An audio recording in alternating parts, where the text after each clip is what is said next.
আপনারা কি কেউ বলতে পারবেন মেগাস্টার শাকিব খানের প্রথম স্ত্রী অপু বিশ্বাসের এই লুকের ঝড় কতদিন আর থাকবে? যত দিন যাচ্ছে নিজেকে তত বেশি গ্ল্যামার কুইন হিসেবে রূপান্তর করতেছে। এক এক দিন এক এক লুক আর এক এক দিন এক এক ড্রেস আপ।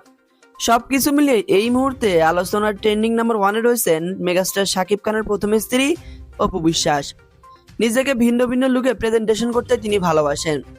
নিজের লুকিং, ড্রেস আপ সবকিছুই তিনি ভিন্নভাবে তৈরি করার চেষ্টা করেন। এক এক দিন এক এক লুক নিয়ে চলে আসেন। মজার বিষয় হচ্ছে এই গ্ল্যামার কুইনের লুকটাও কেউ কপি করতে পারে না। তিনি এমন লুকে চলে আসেন যেটা আসলে কপি করা অসম্ভব। আমরা বিভিন্ন সময় তার বিভিন্ন ড্রেস আপ, বিভিন্ন লুক সোশ্যাল মিডিয়ায় দেখতে পাই।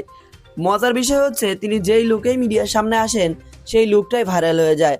তার লুকের ভিতরে এমন কি লুক রহস্য রয়েছে সেটা আসলে বলা মুশকিল।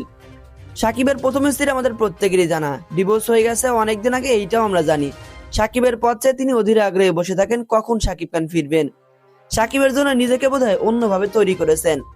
মিডিয়াতে লোকজনের দাবি অপু বিশ্বাস নাকি শুধুমাত্র সাকিব খানের জন্যই নিজেকে ভিন্নভাবে প্রেজেন্টেশন করেন।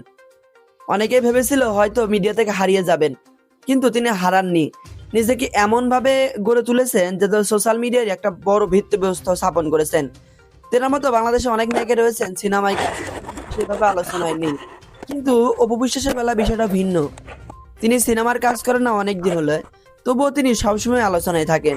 তার বিভিন্ন লুক, ড্রেস আপ, পারিবারিক সবকিছু মিলে সবসময় আলোচনার কেন্দ্রে তিনি। সাকিবের প্রথমে অপু বিশ্বাস, অনেক সময় আমরা দেখতে পাই সাকিবের ইস্যুতে প্রশ্নগুলো তিনি কখনো নেগেটিভ কথা বলেন না, সবসময় সাকিবের বিষয়ে তিনি পজিটিভ রিভিউ দেন। তো অপু বিশ্বাসের ভিডিও শুতে যে লুকটা আপনারা দেখলেন, এই লুকটা দেখে আসলে আপনার মন্তব্য কি? আপনি আপনার গুরুত্বপূর্ণ মন্তব্য ভিডিওর কমেন্টে জানাতে ভুলবেন না। ভিডিওটি ভালো লাগলে চ্যানেলটি সাবস্ক্রাইব করে সাথেই থাকুন। ধন্যবাদ সবাইকে।